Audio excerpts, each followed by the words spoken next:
Hello everybody and welcome to this Integrated Care System Assessment webinar with CQC. My name's Mandy Williams. I'm the Interim Director for Integration, Inequalities and Improvement, and I'll be leading this session this morning. But I'd just sort of like to introduce the team who will be supporting me. So on the call alongside me is Helen Rawlings, who's the Deputy Director for Integration, Inequalities and Improvement, and I'm joined by colleagues from Policy in the form of Tait and Dominique Black, Sam Wallace, Sarah Cowley-Beedman, Abigail Walker, Neil Smith and Steph Lowe are all part of our really wide and hard-working provider engagement team who've pulled this webinar together, and they'll be monitoring the chat and gathering any questions that you may have whilst the webinar is going on. And they'll be supporting the question and answer session at the end. With that, just a few ground rules. Some of you will have joined us in webinars previously, others of you may not, but we really hope that you'll find this time useful. We do have a few rehearsals on these and aim that everything will run smoothly, but sometimes things do happen, as we've learned over the last 3 years as we've moved into this sort of digital technology delivering world. So please bear with us if there is a technical glitch. We'll do our best to stick to time, and so this session, we've got an hour for this session, so I'll do my very best to stick to that. The way the webinar is set up is that only the webinar teams are able to speak or use their videos. So please feel free to use the chat function at the side of the screen and ask any questions. If you do post a question, it'd be really good if you can use your name when posting, perhaps say where you've come from as well. That would be really helpful. We'll only be answering questions that relate to this webinar topic today, but don't worry, any feedback that you give us is recorded, and we'll take any feedback that you provide. This webinar is being recorded and it'll be uploaded to our YouTube channel so that you can look at it again at your own leisure.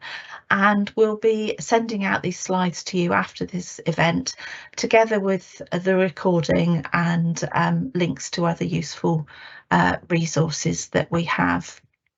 So we run a series of webinar sessions, and this is the third one that we've done of late. So a couple of weeks ago, last week, we carried out a session on local authority seminars, which focused on our approach to assessing how local authorities were carrying out their duties under Part 1 of the Care Act. And we also ran a seminar on our new regulatory approach and what that's going to look like. And as I say, this one is about integrated care system assessments and how we'll be conducting those. So today we'll cover a little bit about what our new powers are at system level, and how we've developed our approach to carry out those powers. And so our approach is to developing ICS assessments. We'll cover what we'll assess when we're looking at integrated care systems, how we're going to be implementing our approach as well. There'll be time for question and answers, as I've said, and then we'll just talk briefly about next steps and ways of keeping in touch with us. So our approach to assessing integrated care systems. So we've got new roles, and the final version of the Health and Care Act gave CQC a duty to independently review and assess how local authorities were delivering their Care Act functions under Part 1 of the Care Act. And really importantly for us, it created new powers for CQC to have oversight of integrated care systems. and it put 3 key themes for assessment on the face of the bill, and they're leadership, integration and quality and safety. In addition, it also introduced a requirement for all health and social care providers who carry out regulated activities to ensure that their staff receive specific training appropriate to their role on caring for people with learning disabilities and autism. The Secretary of State is also required to produce a code of practice with regards to training on learning disability and autism. Finally, it created a duty for CQC to enforce the NHS food and drink standards. So the bill imposed requirements on NHS hospitals in connection with their food and drink provided or made available to persons on hospital premises in England. And so they gave us the powers to regulate against that as well. So further regulation will be made, which will be very specific to nutritional standards or requirements which need to be complied with. But for the purposes of today, we'll be talking about our new powers in relation to integrated care systems. So these powers will allow us to support and deliver the objectives in our strategy by allowing us to look more effectively at how the care provided in a local system is improving outcomes for people and, really importantly, reducing inequalities in the care that they receive. We've engaged really extensively over the last year on how we'll do this. We've had 2 really large workshops with around 400 representatives from across the country, and we've also established an expert advisory group who meet periodically to provide dedicated input. That's been really transformative in how we've brought together a view of quality across a local area, really making sure that we have people at the centre and that our goal to drive improvement in care will be able to be delivered. So in order to do that, we have developed a single assessment framework, and we've drawn on work previously done by Think Local, Act Personal, by National Voices and by the Coalition for Collaborative Care in Making It Real. And they've co-produced, along with us, a personalised care and support framework that will be used by people who work in adult social care, health, housing and people who use services. And importantly, this sets out what good and outstanding person-centred care looks like and what people should expect from providers, commissioners and system leaders. We want to use I statements as our starting point of the assessment framework. So we're going to take the important first step towards truly regulating through the eyes of the public. So our statements will say, I receive. It's all about the I. And in order for that to be translated for providers and for systems, we've developed a number of we statements. So it's very clear for providers and for systems to understand what their expectations of those are. So as these statements encapsulate the views and expectations of real people, we feel that giving them a prominent place in our single assessment framework really helps the whole health and social care system to be focused on people at a very human and relatable level. So to do this, we've introduced quality statements, and these are pitched at the level of good and linked to the regulations that will help us make our judgments about the quality of care received.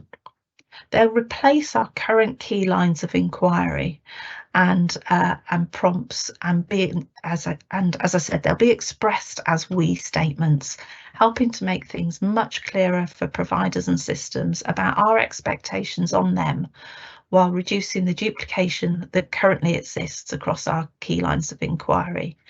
We currently have several hundred key lines of inquiry and we'll be really reducing down our number of quality statements. So it's very, very clear for providers and systems what is expected. Now, we'll use this set of statements in our assessments across all sectors and across all service types and at all levels. So we'll be using them when we register services, expecting them to come into the market with a provisional rating of good, through to our new work looking at local authorities and integrated care systems. And this forms the real basis of our single assessment framework. Beneath each quality statement sit 6 evidence categories. And we want to be far more consistent and transparent in our approach around how we make judgments on quality. So to address this, we've developed a way to categorise and score evidence as part of our assessments. And these evidence categories will bring far more structure to our process for assessing quality. So when we looked at all of the types of evidence that we collected across all of our several hundred key lines of inquiry, we saw that actually they fell into 6 categories. And those categories are people's experiences, feedback from staff and leaders, observations of care, feedback from partners, processes and outcomes of care. So beneath each quality statement will sit those 6 evidence categories that we will gather through engagement, through discussion, through observation, through field work and through ongoing discussion with providers and systems alike. So to enable us to be clearer with providers and the public about how we use the information that we have about care in a service or a local area, we'll set out these evidence categories that we will always look at for each service type and at each level, including at registration. Be really clear about what is required. Our operational colleagues will gather evidence specific to their area and expertise in order to help us make judgments. And this will vary depending on service type. For example, the evidence we can collect in GP practices will be different to what we'll be able to use in assessment of a home care service. They'll also depend on the level at which we're assessing. For example, the evidence we have available to us when a service is registering with us for the first time will be very different from that of a service that's been operating for a while. So by structuring our assessment framework in this way, we'll be able to ensure that our assessment framework has the flexibility that is needed. In many ways, this will all be data and evidence that's already familiar to providers and to our inspectors. By bringing in the 6 evidence categories and setting what we'll always need to collect and review in order to make a decision, alongside a clear way of scoring that evidence, we'll just be bringing in more structure and a consistent framework for assessing that quality. So we've not done this in isolation, we've done this very much in a co-production way, and we've worked in partnership with a number of people and in how we develop our approach to our single assessment framework. So this is the type of the list of people, not exhaustive, but an indicator of those individuals, groups, bodies and representative groups that we've worked with. So we've worked very closely with, as you would imagine, the Department of Health and Social Care and with various government bodies. With the local government, we've worked with integrated care systems, NHS England, and provider representatives. We've also worked with and will continue to work with those in the future. Continue to work in this way with the local government authority, with ADAS and other partners.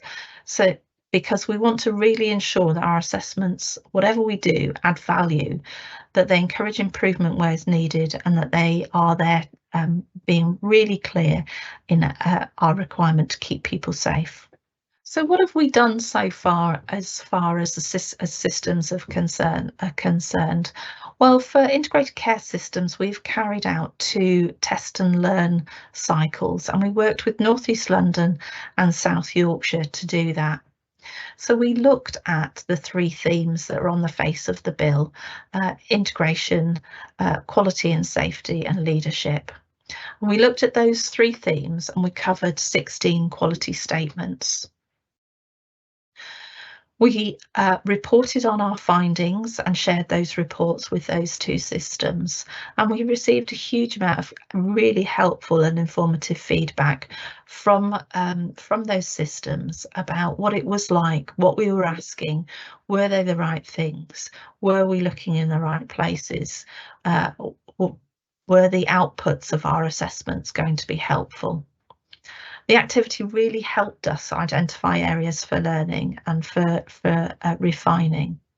So in particular, it helped us to see how and to think about how CQC engaged with local populations, and really importantly, how we captured people's experiences, how we gathered evidence, and that needed further development in some areas.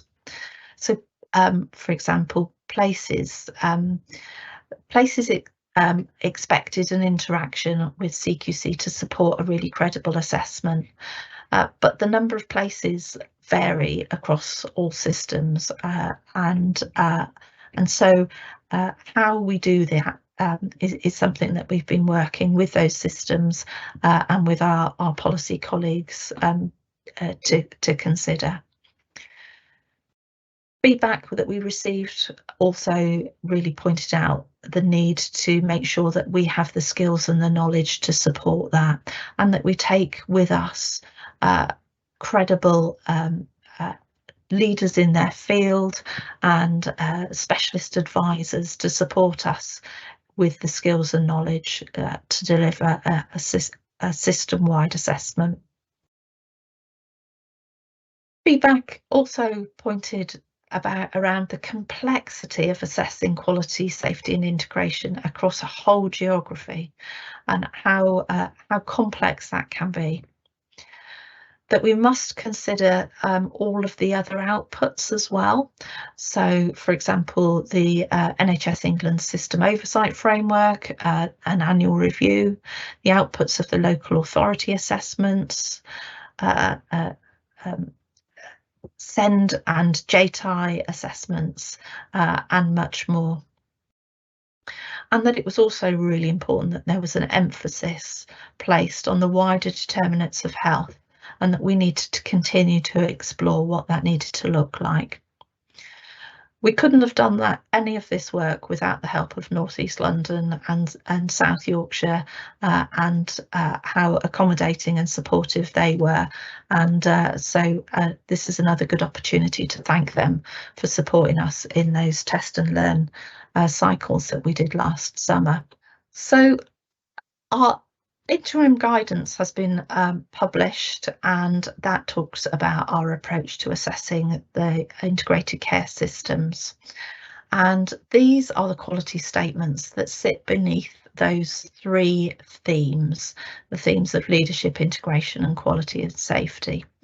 For the really observant and quick ones amongst you will notice that actually there are now 17 listed as opposed to the 16 that we tested. So we tested 16 and then quickly identified that we needed to add in freedom to speak up, because it was really important that we gathered the ability of a system to understand how staff were able to speak up about concerns within their systems. So these 17 quality statements, they set out the overall framework for our oversight of integrated care systems and really focus on an initial baselining period. They include how we plan to gather our assessment methodologies, include how we plan to gather evidence, how we plan to report on our findings, and if requested by His Majesty's Government, how we will award ratings. So the guidance focuses on our themes and quality statements. It focuses on the evidence categories and what evidence will be required under each of those quality statements. and how we'll assess those integrated care systems, report and share our findings, and how intervention and escalation will be delivered if necessary. As we develop our model and our transition to ongoing assessment, this guidance will include more detail, and it will form the basis of comprehensive guidance on our regulatory processes.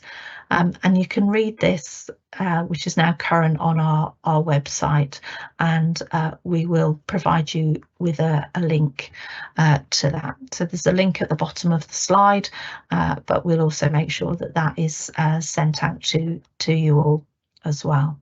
So we've been developing and building our approach. How are we going to do this? What's it going to look like? And our powers came into force on the 1st of April of this year. So we've then been thinking about what does the first year look like?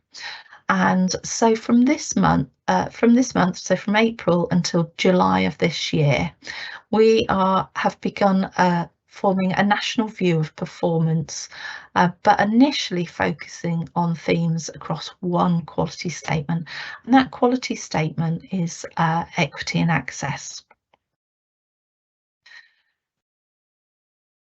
So we're going to start to form that national view, and looking at equity and access. This would show whether systems are working together to support people to access care, to get the support and to get the treatment they need when they need it. It includes how systems are responding to inequalities of access across their populations. And we'll look at all 42 systems, looking at that one quality statement. We won't be reporting on individual systems, but our findings will be pulled together and will inform our annual State of Care publication later this year. Going forward from this point, we plan to pilot our approach with some integrated care systems before we start formal assessments. We'll carry out further assessments of integrated care systems, taking into account the learning from pilots and from our national view of equity and access. And we're going to be continuing to work really closely with the Department of Health and Social Care on how we deliver further assessments beyond this point. So our national assessment of equity and access, that first piece of work that we'll be doing up until July. So we're going to be beginning a national review on equity and access, as I say, across all 42 integrated care systems. The quality statement, equity and access, is part of our single assessment framework. It's one of those 17 quality statements that sit beneath our assessment of integrated care systems, and it sits within the quality and safety theme. We'll review publicly available data and information, including but not limited to national data sets and public documentation such as strategies that integrated care systems produce, their policies, and their joint strategic needs assessments. In addition, we've also written to all integrated care systems, offering the opportunity for them to take part in virtual focus groups so that they can talk to us about what they're doing about this really important quality statement. We'll also be making contact with Healthwatch to understand their feedback from their local populations to find out what people feel that what their experiences are in relation to equity and access. And once we've undertaken that, then we'll commence a number of pilots, and we'll be undertaking full pilots, so full end-to-end assessments from the autumn. They'll involve testing against a subset of quality statements in our single assessment framework that have really tailored to that integrated care system work, so those 17 quality statements. We will continue to work really closely with our expert advisory group, with various integrated care systems and stakeholders, whilst we continue to pilot, test and evaluate our work. And the learning and evaluation will conclude with a final published approach to us to allow us to start our formal baseline assessments of all integrated care systems. And so that brings us on to any questions. So, Sarah, I've done a lot of talking. Have there been any questions? Thanks, Mandy. So I'll kick off with there was a reflection from someone about the feeling that health and care services still feel fragmented. So just wondering if there's anything that you could speak to about the ambitions around how we're going to look at integrated care systems, and how our new responsibilities in this area, and maybe touching on local authorities as well, how we might want to see that improve. Yeah. Okay. Thank you.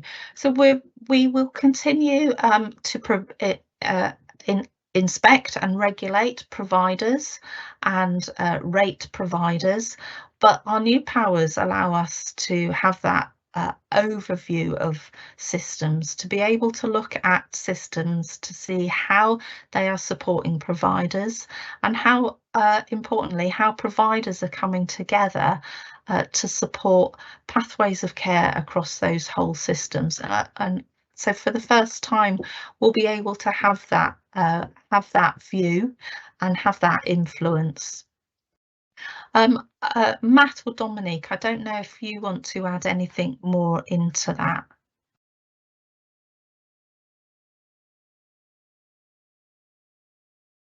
I can add something in, thank you. Yeah. I suppose it's just worth saying in terms of, the principle around fragmented systems. I think our quality statements are quite specifically selected to think about joined up working. So we'll be thinking quite carefully about the extent to which there is a shared vision, strategy and culture that's based on transparency, equality and human rights. And all the quality statements that are selected within the framework are built upon that principle of integration being at the heart of the way that the ICSs work. So we're hoping that will be a lever and a tool for us for looking at that in more detail. Thank you, Dominique. Thanks. We've also had a few questions come through about how we'll take account of place in integrated care systems as well. So thinking about the varying number of places for each ICS that could cause challenges when creating a baseline, and also how we might look at the different sizes of local authorities within places as well. Is there any further detail you can share about how we will be looking at place? Yeah, that's really, really important. I think it's been said, if you've seen one's ICS, you've seen one's ICS. Everyone is different in their size, their geography, their makeup, their population, how they're arranged, the number of places, the number of local authorities, and so on. Really, really important that we have that really broad view across the whole of a system, all the different providers, all the different local authorities, and the number of places. Matt, can I bring you in here at this point? Because I can see you nodding. This is a conversation that we have quite regularly about the complexities and how to really understand what's happening at a place level when there are a large number of places that sit within an ICS. Yeah, thanks, Mandy. I think as you say, it is a complex area, and we're very aware that the boundaries are very different in different systems, between different places, different local authorities. The mix is quite in the different numbers of places. I think what we're trying to do is find a balance between the sort of our scope of understanding the quality across an integrated care system, and how different place-based arrangements are operating within systems, and sort of how the resource we put into assessing that in each system, versus sort of not making the overall process too resource intensive and burdensome and sort of expensive in terms of our regulatory approach. So I think our approach will vary in terms of different different systems in terms of how much depth we look into individual places within systems according to sort of the number of places. We're likely to do a certain amount of sort of sampling of sort of deep dives into individual places based on information we've got. We'll have sort of data across quality across whole systems and some data on different places within systems, but we'll be looking at sort of going into more detail in some places within some systems, but sort of tailoring, it's very much going to be a case of tailoring our assessment approach according to the nature of each system. I think we'll learn a lot about this as we go along. We'll also be looking to sort of learn from the information that we'll be getting out of our local authority assurance. That's based on sort of this particular scope of those assessments and the boundaries of the local authorities. But we'll learn a lot sort of from that information as well. So there'll be some sort of alignment that we'll get out of sort of out of those assessments as well. So yeah, I think we'll learn a lot, but it's a really important, complex area for sure. Dominique, I don't know if you want to add anything, but hopefully that covered it. Thanks. This might lead on from that last question because you touched on alignment, and there's a question about how local authority and integrated care system assessments will be aligned and whether that will happen so the assessments are around the same time. Is there more that you could talk to on that? Yeah. We're really aware of the need for sequencing. So the outputs of the local authority assessments will obviously inform the outputs of the integrated care system assessments. So there does need to be a degree of coordination and sequencing in that regard. I think we're keen that we don't overload systems or local authorities, that we don't it doesn't feel like we're forever talking to individuals within those local authorities. But likewise, we're also aware that we need to undertake the local authority assessment in order to inform us on the system. Matt, anything more to add on that? All I think I'd add on that is that we will be doing sort of further testing of the approach, piloting over the summer, and part of what we will be testing is the different ways of aligning the evidence gathering from the local authority assurance to the ICS if we possibly can. I think again we've got to find the balance of sort of there will be some people within the local authority that we might want information from them, both for the local authority assurance part of it and for their wider thoughts and their involvement in the integrated care system. But I think we'll need to test the best way of gathering that sort of evidence, whether we try to sort of cover both bases in a single conversation or at the same sort of time period, whether that works better, or if people find that kind of the doubling up on the conversation kind of unhelpful, and it's better to separate it out. So I think that's something that people have different views on, but we'll have to sort of test it out. It won't always be possible to sequence it like that anyway, but I think overall the aim is to make this as sort of as painless as possible, basically. Yeah, thank you, Matt. And as we've said, this year's very much going to be about piloting that full end-to-end, so really testing out how that sequencing works. Thanks.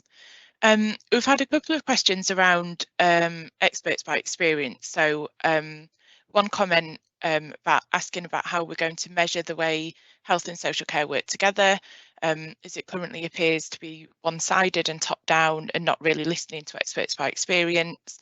And another question about whether experts by experience will be supporting the ICS assessments. So I wonder if you could talk a bit about how experts by experience might be involved, and maybe touch a bit more on how we'll be kind of listening and hearing the voices of people that use services. Yeah, absolutely. So experts by experience are really important to supporting the work of the of CQC, particularly when it's related to providers and we'll be continuing to use their input in gathering those experiences of people who use services and feeding that up into our evidence across the system.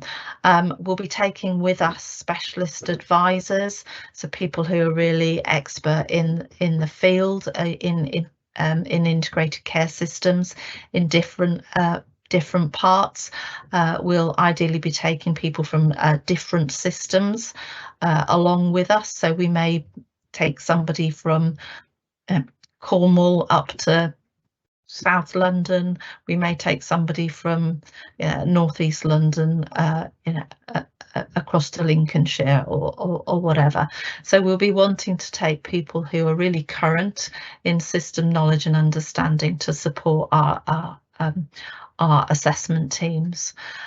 We'll continue to gather the voices of people who use services, so up through from those providers, continuing to use give feedback on care, so our processes of allowing anybody to provide us with any feedback through our CQC website, our Give Feedback on Care portal, which allows you to tell us your experiences.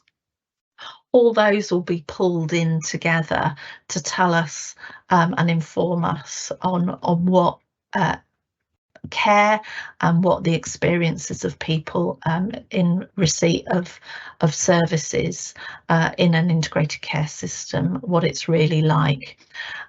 We're continuing to explore how we really gather those views.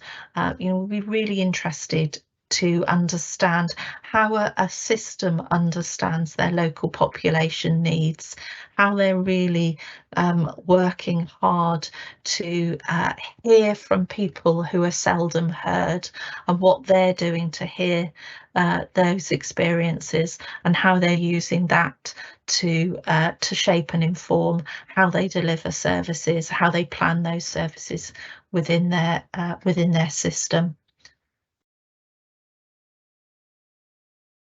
Thanks.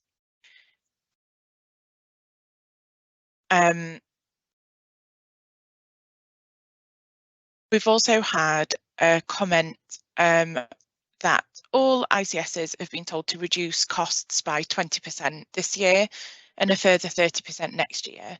How will we assess the impact of this on services and operations, and also the impact on co-production and improved outcomes? Yeah, I think it's quite a difficult time. Obviously, systems, there will have, as they've come together, as the CCGs have been disbanded and they formed into those systems, there may be some duplicated roles. We'll be obviously monitoring how well they're continuing to deliver their function. We'll be working with NHS England on how they assess systems for their system oversight and annual assessments. All of that will form part of our ongoing assessment. And our focus is very much on the outputs, on the outcomes, on what actually they're delivering, and so that's what we'll be assessing systems on. Matt or Dominique, I don't know if you want to add anything more to that. No, I mean, in terms of the integrated care boards and the sort of reduction in running costs, that, as you say, Mandy, ultimately what we're interested in is how well the system partners as a collective are working together and performing their respective functions across the board within the integrated care system. Obviously the integrated care board's part of that, and they've got a set of responsibilities attached to that, which they need to do the best they can within the budgets that they've they've got, but ultimately our assessment of the integrated care system as a whole. We're interested in the partnerships between systems. We're interested in the integration of services across providers and how the integrated care board's working with other partners. So ultimately our assessment is really broad, and we'd be looking at sort of ultimately sort of how the outcomes play out for service users and residents in the area. But as you say, it's a challenging time for everyone, but ultimately we're really hoping to look at sort of the big picture of how the system as a whole is working together. Thanks. Before I move on to the next question, just wanted to acknowledge a couple of comments in the Q&A in the chat that is around the word power. So we're referring to new powers, and some reflections that this might feel a bit kind of aggressive and oppressive, and a suggestion that maybe responsibilities or a different word. So just wanted to acknowledge that feedback and thank you for sharing that. And then moving on to the next question. One of the biggest data challenges with healthcare integration is the lack of standardisation. In order for data to be properly managed and accessed, it needs to be standardised across all systems. Unfortunately, this is not always easy to achieve, as different departments within organisations can have different systems and formats for storing data. I wonder if there's any reflections that we have on that, on data, and how we're kind of looking at how we capture that in the best way in our assessments.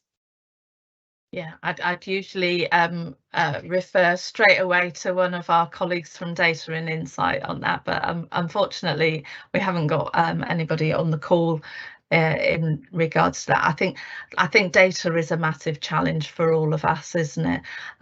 We want to be really careful and really mindful about the number of data requests we make, that we don't overburden systems, that we use data in a multitude of ways.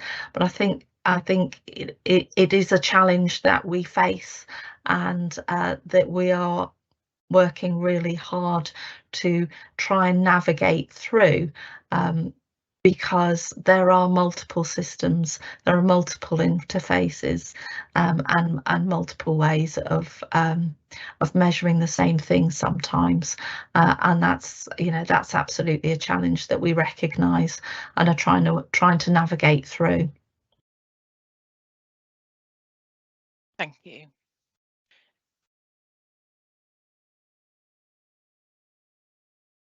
We've had a couple of questions about the pilots as well, so I don't know if there's a bit more you can say on our thinking around that. So a question of when ICBs or ICSs will be informed that they're going to be involved, or how can integrated care systems get involved if they are interested? Yeah, certainly. So my colleagues who are undertaking the local authority work, they've started to plan to deliver on a number of pilots over the coming months. They have taken the approach of writing to local authorities and asking for volunteers, and then using a selection criteria tool, and we'll be taking that same approach, but needing to be also mindful of that sequencing point that was raised earlier, because we need to understand what's happening at a local authority level in order for us to understand and make a valid assessment on the functioning of the integrated care system. So we'll be asking for volunteers, and we'll use a similar sort of selection criteria. So when we looked at our two test and learn systems, North East London and South Yorkshire, we chose systems, we approached systems that were different in terms of demographics, geography, different challenges, and that's the sort of thing that we'll be wanting to do as well. We'll be wanting to pilot large, to pilot small, to pilot, primarily rural, primarily urban, but being mindful that we want to really understand what's also happened at a local authority level as well. Thank you. I think a couple of questions on clarification of the methodology. So one is whether observation will be part of the inspection methodology for integrated care assessments. And then second part of this is kind of linking to between the ICS and the provider assessment. So if an assessment reveals a particular concern in an ICS, could that lead to increased regulatory scrutiny of providers in that area? So I think that provider system link is really, really important, and I think it's it's important to say that our assessment of an integrated care system isn't just the sum of the parts. It's not just a collection of all of the ratings of all of the providers in that footprint, but we're really wanting to look at how those providers, how that system is enabling those providers to come together, to develop shared pathways, to make those transitions between providers better for the residents, what they're doing to really keep people well, and so we're using the term when we're talking about systems, it's the residents of those systems, and not patients. We want to see how they're keeping people fit, well and healthy, and preventing them from needing to access services in the first place. Where we see systems that don't aren't enabling that, that's something that we'll be looking at much closer. Likewise, where we hear of providers that aren't sort of reaching out to other providers across their system and aren't wanting to work with those other providers, then that's something that we'll be exploring with those individual providers as well. Dominique, I think you might want to come in on this point. Thanks, Mandy. It was just this particular question raised about our methodology in relation to the observation. So we have 6 evidence categories as part of our assessment framework, and observation is one of those. It's worth saying that yes, we can and would plan to use observation. There might be certain contexts where that will help us in our assessment with an ICS. So one illustration might be if there was an integrated care partnership, and there was board meetings, for example, that we could observe, and that would help us to understand whether or not all of the partners in the system are equal partners within the system. That's a useful source of information. So that would be the type of things that we would think about by way of observation, and there will be other things that we'd consider as well. Thanks, Dominique. Thank you. I think that is probably all the time that we've got for questions, so I'll hand back to you, Mandy. Okay, thank you, Sarah. And all of your comments and questions in the chat, we will review and take on board. So thank you very much for all of your comments. There are lots of ways that you can stay up to date with us and getting involved. So there's our digital platform, and please sign up to our digital platform if you're not already. There are our provider bulletins and various blogs. We're also on Twitter and via CQC Connect. So do please stay up to date, stay in touch with us, link with us, give us feedback on care, use all those platforms that we have, and thank you very, very much for joining us today. I hope it's been really helpful, and any feedback that you want to give to us, please, it'd be really good to hear. Have a good rest of your day. Thank you very much.